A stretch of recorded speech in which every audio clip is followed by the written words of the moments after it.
Si Baste kay Sir Michael Galido, Executive Director, kay Sir Dan, sa ating mga guest speaker. Welcome to si Baste, and once again, good afternoon. um, Grateful and very pleased to see each and every one of you here this afternoon who are right from different municipalities. Libertad! Okay, there. Pandan! Oh, it Pandan! Okay, okay. Kaganda, si Baste! Siyempre, hindi mo panubi ang kulase. Tibiao is there. Barbasa, Lawaan! Okay, Lawaan is there. Bagong organize ang Lawaan, ha? Okay. Okay, Bugasong is there. Patnongon! Okay. Bilison! Dua Bilison ay coming pa ano. Okay. There. Sibalom. San Jose! Okay. Kamtik! Ura pa. Okay, na on the way ka no tanda. Okay, ura pa Kamtik. Oh. Maabot man. Okay, sige. And Aninii! Okay. You know, duro ang una batong kong text nga naga-excuse na sir, hindi kami hindi ko atong mga sponsors. Siyempre ang atong tinalag nga congressman, ang atong governor Boy Xavier, kag ang atong kwan sa province, no? Ang atong mga officers sa province. Kung kilala niyo si Danny Nisahon, as please stand up, Dan. Okay, he is my executive assistant sa office of the congressman. Siya kara ang executive assistant kang Middle Voice.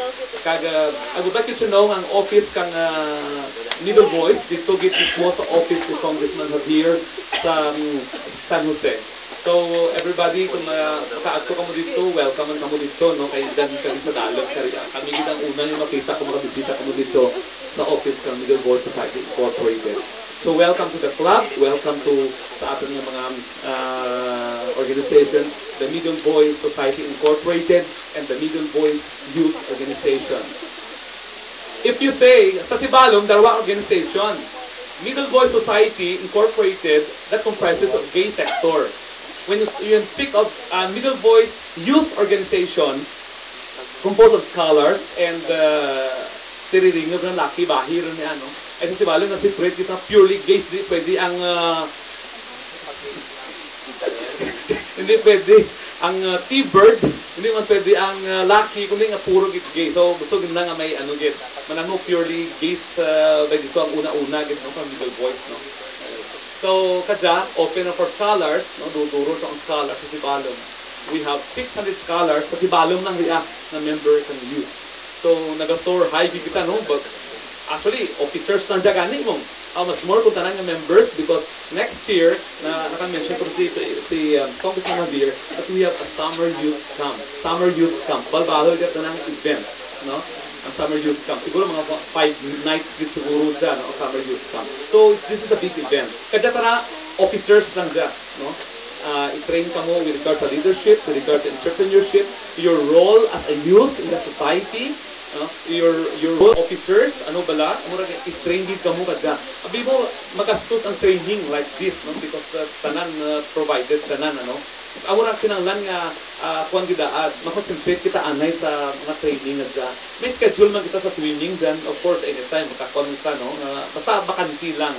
Kung may session nga bawal gid anay mag-swimming. So sige lang, isari sa mga house rules natin later. So pasalamat gid ako kay nadayon gid buhay rin natin nga kuan no, halin pa kang July nga gina-dream natin nga magkaroon ng leadership seminar para nga ma-train bala kita no, bilang leader sa aton nga banwa sa youth.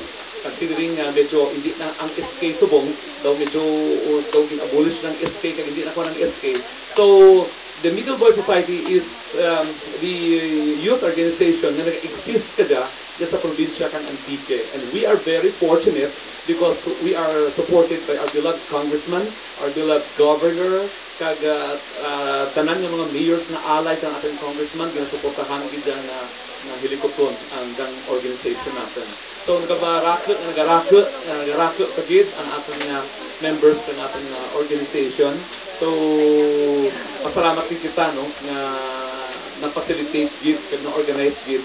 Now, out of 18 municipalities in the province, dalawa lang ka munisipyo ang wala kita, Kaluya and Valderrama, no? So we are operating on 16 municipalities province-wide. 16 municipalities. Okay, so kita mag-training sa Sebaste, kag nadayon gid man, na-posture gid man ang atong training. Oo. So I am very thankful ang balko kaina na nadayon gid man ang atong training kadang semi break. Manano kalabanan kadya estudyante, no?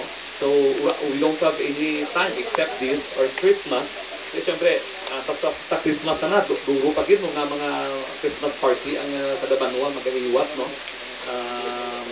But for the meantime, amo lang day anay no atong activity, no atong leadership seminar. Tango ka mga attend man sadya nga very supportive gid ang atong mga municipal mayor.